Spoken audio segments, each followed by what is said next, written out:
ya. Perlu pisang, tempat bersih untuk potong pisang dengan pisau.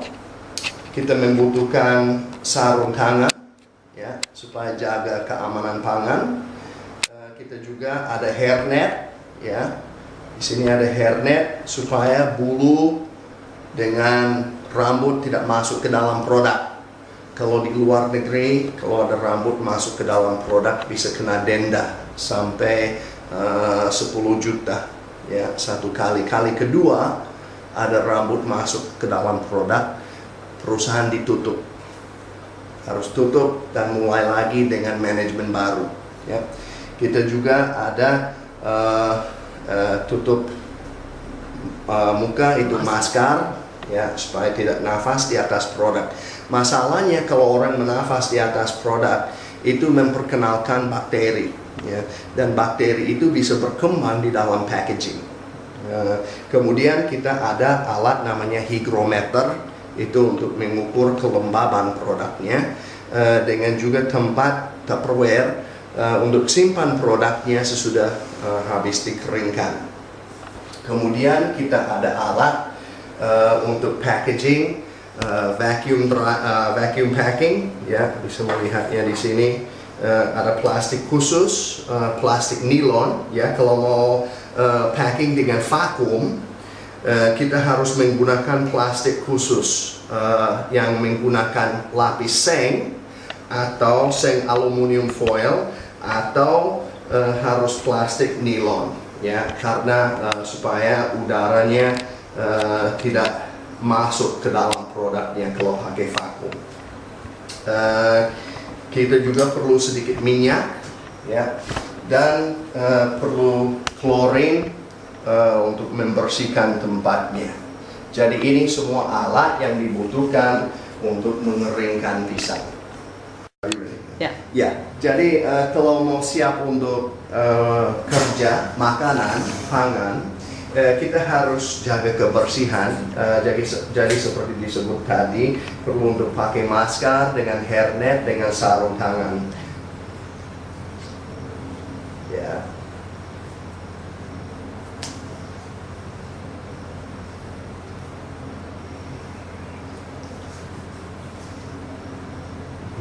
Nah, sebelum pakai sarung tangan, kita perlu untuk cuci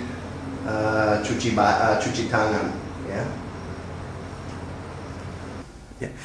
Jadi waktu cuci tangan kita harus cuci. Kalau di Amerika biasanya kami menyanyi A B C D E F G H I J K L M N O P Q R S T U V W X Y and Z. Now I've said my ABCs. What do you think of me? Nah, itu waktu untuk scrubbingnya, ya. Waktu cuci tangan itu bisa ya. Biasanya kami mau cuci tangan dengan sabun yang antibakteri dan menggunakan sistem pompanya supaya sumbernya tidak dikontaminasi.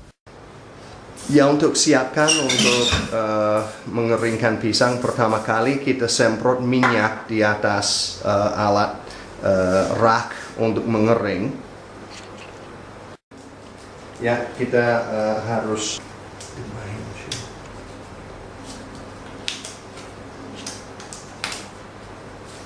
Nah, kalau sarung tangan bukan berarti selalu bersih.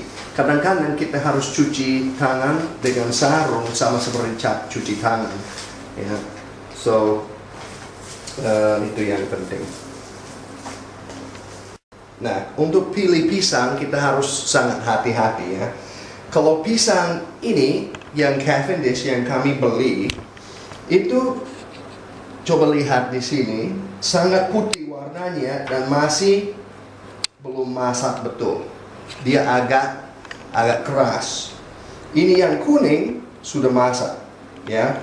Jadi kalau kita makannya, yang masak memang enak dimakan, ya. Right there. Ya. yang garing dia agak masam dan keras.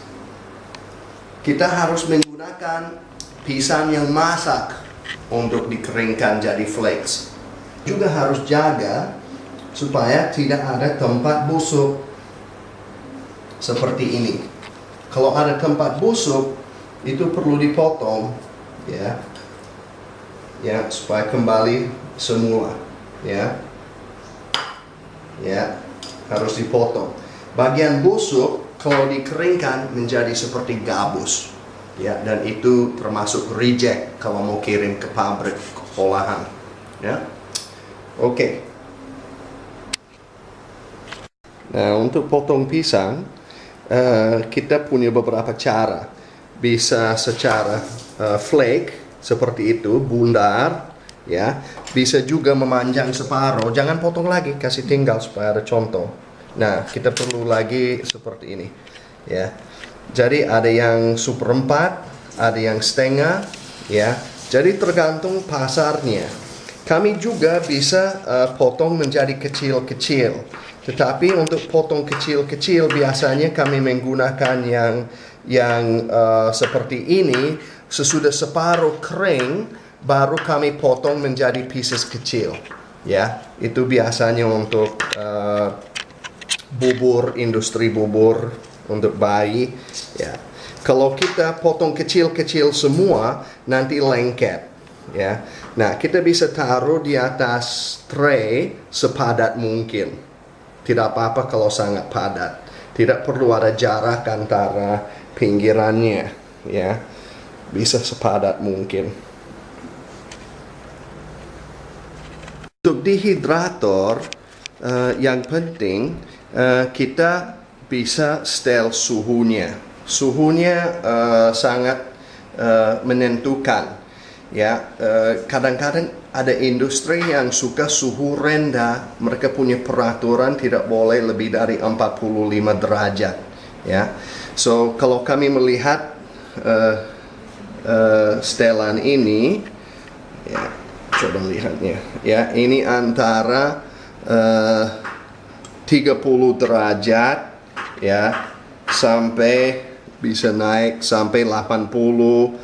Nah, ini bisa setel agak tinggi, tapi untuk mengeringkan kami tidak maunya lewat 65. Mungkin 70 kalau mau bikin pisang sale. Kemudian kita selalu bisa memperhatikan termometer. Jadi kalau knob bilang 60, kita bisa verifikasikan, membuktikan bahwa ini benar-benar 60. Ya. So, dehidrator, yang penting dengan dehidrator itu selalu udara panas melaluinya, dan sebagian udara panas yang lembab harus bisa dibuang. Nah, ini tempat pembuangan udara lembab. Tanpa itu, kalau tidak ada pembuangan udara lembab, produknya menjadi warna coklat dan tidak cantik. Kemudian kami selalu menggunakan timernya. Timer ini di setel supaya berjalan. Kalau untuk pisang seperti ini biasanya kami jalankan sekitar 15-17 jam. Jadi kalau masuk jam 4 sore ini, ya sekitar jam 6-7 pagi kita kasih mati timernya. Oke? Jadi kita sudah nyalakan dehidrator, kita nyalakan ke 50 dan kelihatan 50, setelnya 50, dibukanya, kemudian pisang dikasih masuk. Kalau unit ini Desert Wind, ya, model Desert Wind, ini bisa berapa? 1, 2, 3, 4, 5, 6, 8 tray masuk, ya. Saya hanya mau kasih tunjuk, kalau kami mau bikin pieces-pieces kecil, biasanya kami membuat pisang setengah kering, kemudian bagian itu dipotong-potong kecil-kecilan. Itu menjadi piecesnya yang nanti akan dikeringkan lagi, ya. Dan itu sering kali digunakan dalam bubur, dalam cereal, dalam itu sering permintaan pasar untuk menjadi bahan baku di dalam makanan yang lain, ya. Jadi pieces ini dipasang lagi dan itu dikeringkan lagi sampai selesai, sampai turun 25% kelembaban.